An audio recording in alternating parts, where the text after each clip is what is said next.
चलो, अगला जो हमारा टॉपिक है ये इम्पोर्टेंट, इसका नाम है कॉलिगेटिव प्रॉपर्टीज़। ठीक है, कॉलिगेटिव का मतलब होता है नंबर्स। ओके, सिंपल है, सबसे इम्पोर्टेंट पार्ट भी है पूरे चैप्टर का। ऐसी प्रॉपर्टीज़ जो डिपेंड करती है किसके ऊपर? On number of solute particles irrespective to the nature of particles, I mean irrespective to the nature. ऐसी प्रॉपर्टीज़ को बोला जाता है कॉलिगेटिव प्रॉपर्टी। सिर्फ आपको पार्टिकल्स गिनने हैं, देखने हैं। पार्टिकल्स एटम हो, मॉलिक्यूल हो, आयन्स हो, कोई डाइमर ट्राइमर बनाता है और क्लस्टर के फॉर्म में रहता है, कोई फ़र्क नहीं पड़ता है हमें। सिंपल कि the properties which depend on number of solute particles बहुत क्लियर है।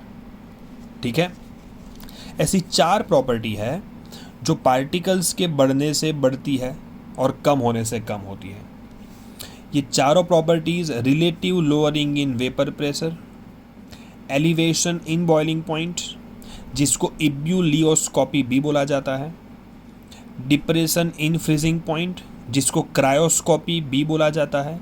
इब्यूलियो का मतलब होता है बढ़ना, क्रायोस्कोपी का मतलब होता है कम होना, और चौथा है ऑस्मोटिक प्रेशर। ठीक है, ये 4 प्रॉपर्टीज़ है जो नंबर ऑफ पार्टिकल्स के बढ़ने से बढ़ती है। Relative lowering in vapour pressure पढ़ चुके हैं ना आगे रॉल्ट में। लोअरिंग बढ़ना, पार्टिकल्स बढ़ेंगे तो लोअरिंग इन वेपर प्रेशर बढ़ता है। भाई लोअरिंग इन वेपर प्रेशर कब बढ़ता है? जब वेपर प्रेशर कम होता है। ठीक है, ये दोनों एक ही बात है भाई। रिलेटिव लोअरिंग बढ़ना मतलब डेल्टा पी बढ़ना। तब सोचो डेल्टा पी कब बढ़ेगा? जब पीएस कम होगा, मतलब वेपर प्रेशर सॉल्यूशन का कम होगा। एलिवेशन इन बॉइलिंग पॉइंट का मतलब होता है बॉइलिंग पॉइंट का बढ़ना। डिप्रेशन इन फ्रीजिंग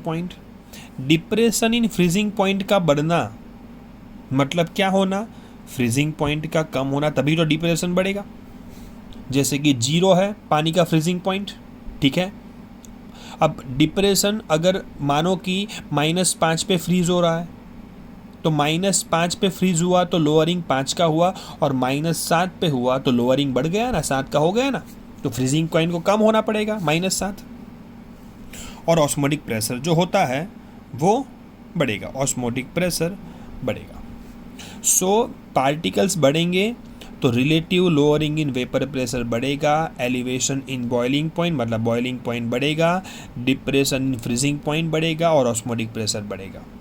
या फिर आप ऐसा बोलो कि नंबर ऑफ पार्टिकल्स बढ़ेंगे तो वेपर प्रेशर कम होगा, बॉइलिंग पॉइंट बढ़ेगा, फ्रीजिंग पॉइंट कम होगा, ऑस्मोटिक प्रेशर बढ़ेगा। गड़बड़ी मत करना, बहुत क्लियर कर रहा हूँ मैं।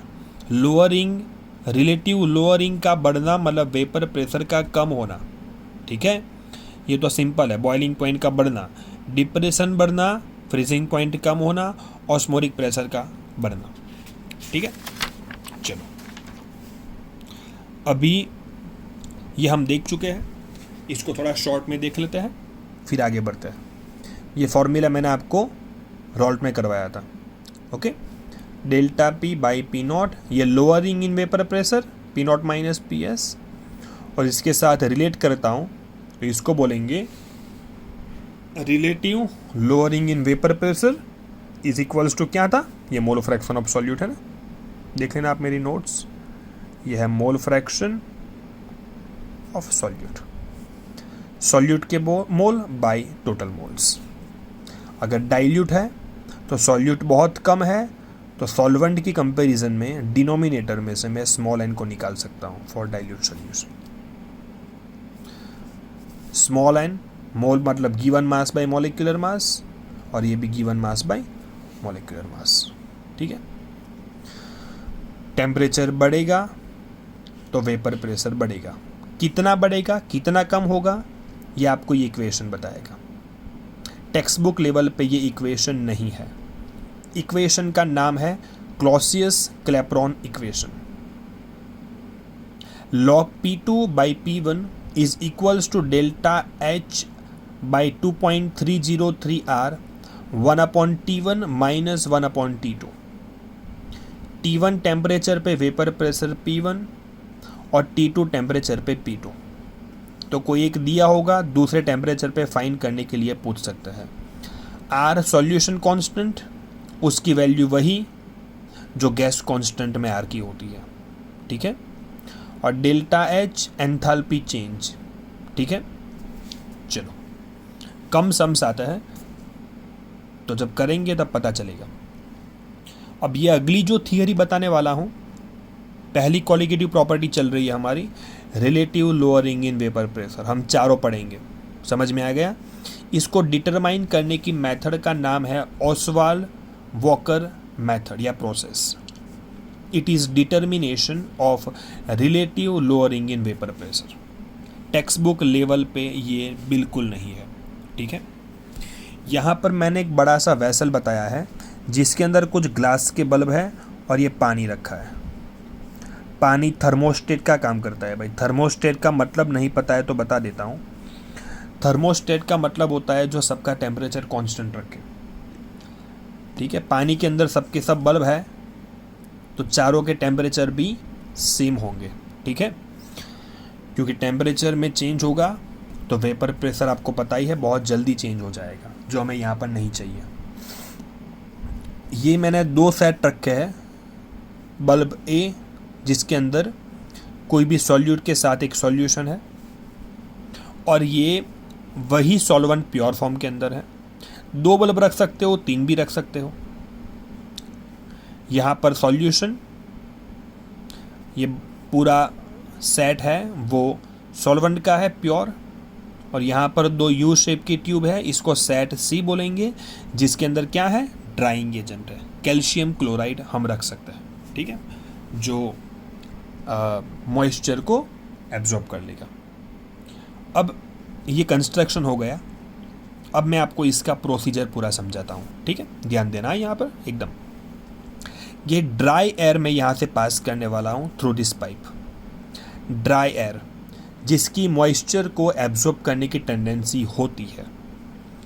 अब ये सॉल्यूशन है, तो सॉल्यूशन के अंदर ये पार्ट के अंदर सॉल्वेंट का वेपर प्रेशर कैसा होगा, कम होगा with compare to pure solvent. Raoult law चल रहा है, प्योर सॉल्वेंट का वेपर प्रेशर ज़्यादा, तो ये रीजन में मॉइस्चर का अमाउंट या वेपर प्रेशर ज़्यादा होगा with compare to set A bulb, ठीक है। ड्राई एयर यहाँ से पास होगी और यहाँ पर जो प्रेशर होगी उसकी वजह से ये ड्राई एयर मॉइस्चर को एब्जॉर्ब करेगी, ठीक है। जितनी कैपेसिटी होगी यहाँ 2 से एब्जॉर्ब कर ही लेगी, ऐसा मानते हैं। मान लो एक एरिथमेटिक वैल्यू मैं ले लेता हूँ कि 100 की उसकी कैपेसिटी है एब्जॉर्ब करने की, 100 एक वैल्यू है, ठीक है, समझने के लिए। उसने यहाँ पर मानो 70 एब्जॉर्ब कर ली, क्योंकि यहाँ पर वेपर प्रेशर कम होता है, तो 70 एब्जॉर्ब की यहाँ दोनों मिलकर, फिर यहाँ से पास हुई आगे, तो इसका वेपर प्रेशर तो 100 जितना है, लेकिन 70 तो यहाँ पर 70 यहाँ पर एब्जॉर्ब हो गई, तो अब ये ड्राई एयर जिसने 70 एब्जॉर्ब कर ली है यहाँ पर कितनी एब्जॉर्ब करेगा, 30। समझ गए। अब खाली एक इमेज कर लेते हैं, तो टोटल यहाँ पर 100 तो हो गया ना, यहाँ से 70 एब्जॉर्ब की और बाकी बची कैपेसिटी में यहाँ पर 30 जो कर सकता था वो कर ली।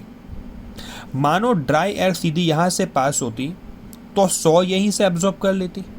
गॉट इट ना, समझ में आ रहा है। यहाँ 70 एब्जॉर्ब की और यहाँ पर 30 एब्जॉर्ब की, तो इसका मास कम होगा कि नहीं होगा, बिकॉज यहाँ पर जो मॉइस्चर था वो इसने एब्जॉर्ब कर लिया। तो loss in mass of set A, यहाँ भी मास कम होगा तो loss in mass of set B, और जो 100 इसने एब्जॉर्ब किया वो यहाँ से वापस जैसे ही निकलेगा ये दोनों के अंदर ड्राइंग एजेंट है, मतलब जितना था, कितना था, 100 था ना, वो सबका सब यहाँ पर एब्जॉर्ब हो जाएगा और वापस निकल गई यहाँ से ड्रायर बाहर। तो ये दोनों में जितना लॉस होगा उतना ही यहाँ पर गेन होगा कि नहीं होगा। यहाँ पर 70 का लॉस, 30 का लॉस और 100 का गेन। तो loss in mass of set A, loss in mass of set B is equals to gain in mass of set C, ठीक है। Loss in mass of set A किसके जितना होगा? वेपर प्रेशर ऑफ सॉल्यूशन के जितना होगा। Loss in mass of set B कितना होगा? तो 100 का कैपेसिटी था, वो तो प्योर है, 30 एब्जॉर्ब किया तो कितना होगा?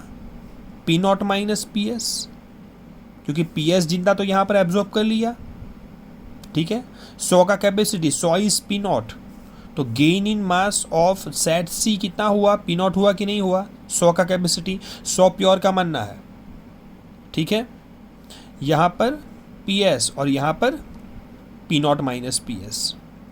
Gain in mass of set C is equals to loss in mass of A and B. चाहो तो ये दोनों को प्लस करके देखो, पी नॉट आ गया, पी एस कैंसिल, समझ में आ गया।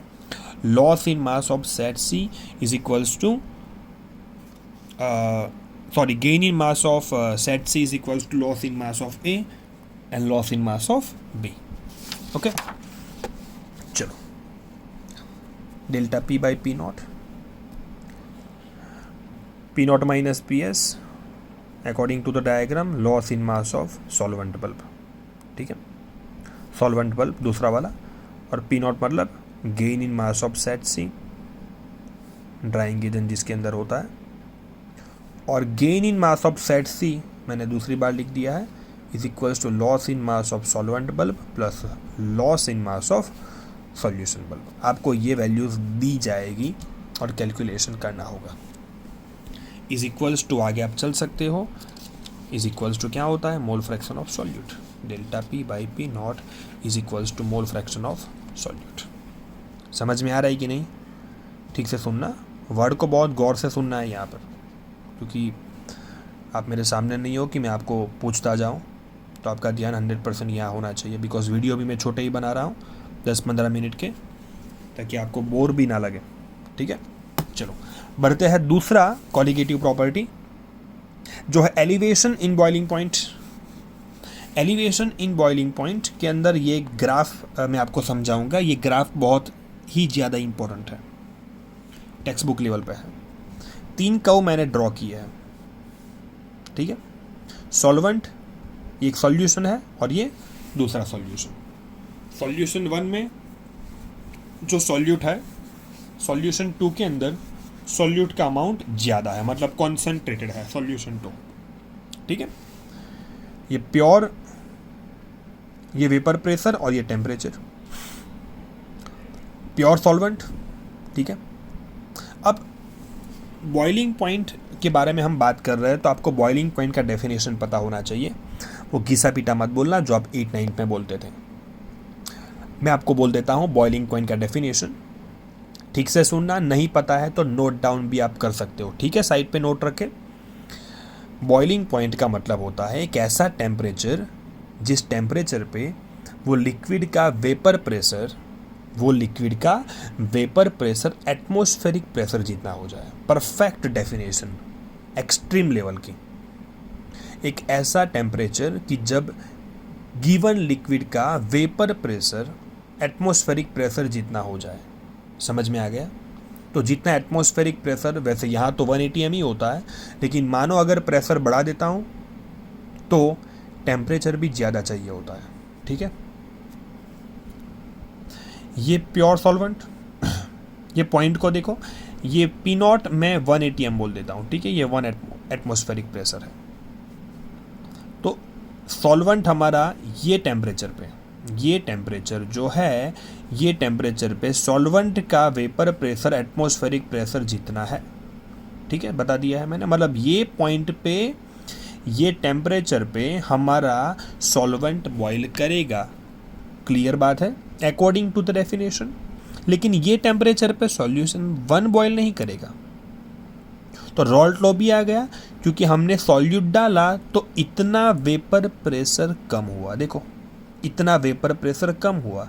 रॉल्ट लॉ के हिसाब से जितना मैं सॉल्यूट डालूंगा उतना ही वेपर प्रेशर कम होगा, और सॉल्यूशन 2 का वेपर प्रेशर और कम है, देख लो आप। तो ये टेम्परेचर पे ना तो ये सॉल्यूशन 2 बॉयल करने वाला है, ना तो सॉल्यूशन 1 बॉयल करने वाला है। तो मुझे अगर बॉयल करवाना है तो मुझे टेम्परेचर बढ़ाना होगा। तो मैं टेम्परेचर ये जो था इसको T1 बोल देता हूँ, ये T2 और ये T3 मान लेता है। तो मैं टेम्परेचर इतना बढ़ाऊँगा तो ये टेम्परेचर पे, ये T1 टेम्परेचर पे अब कौन बॉयल करेगा, सॉल्यूशन 1 बॉयल करेगा, क्योंकि सॉल्यूशन 1 का अब वेपर प्रेशर एटमॉस्फेरिक प्रेशर जितना हो गया, देख लो। लेकिन ये टेम्परेचर पे अभी भी सॉल्यूशन 2 बॉयल नहीं करेगा। तो सॉल्यूशन 2 बॉयल करवाना है तो मुझे टेम्परेचर और बढ़ाना पड़ेगा, तो वेपर प्रेशर यहाँ आएगा और फिर वो बॉइलिंग चालू करेगा। समझ में आया? रॉल्ट लॉ भी है, जैसे ही मैं सॉल्वेंट के अंदर सॉल्यूट ऐड करता हूँ तो वेपर प्रेशर कम हो रहा है, ठीक है। दूसरी बात ये भी बता रहा है कि मुझे अगर सॉल्वेंट को बॉईल करना है तो काम आसान है, लेकिन मुझे सॉल्यूशन को बॉईल करना है तो मुझे टेम्परेचर बढ़ाना होगा। टेम्परेचर बढ़ाऊंगा तो वेपर प्रेशर बढ़ेगा। ये ग्राफ से पता चला, हमें पता भी था वैसे। Change in vapour pressure is directly proportional to change in temperature, देख लो आप, ठीक है। समझ में आ गया? ओके, ये तो पता ही है ना हमें। आगे वाला कॉलिगेटिव प्रॉपर्टी, ठीक है। Delta P by P naught is equals to small w by small m, capital W capital M, ठीक है। आगे का पार्ट बताता हूँ, लेकिन ये वीडियो बड़ा हो गया है तो मैं इसको स्टॉप करता हूँ और अगले वीडियो में मैं आपको भेजता हूँ, ठीक है। Thank you.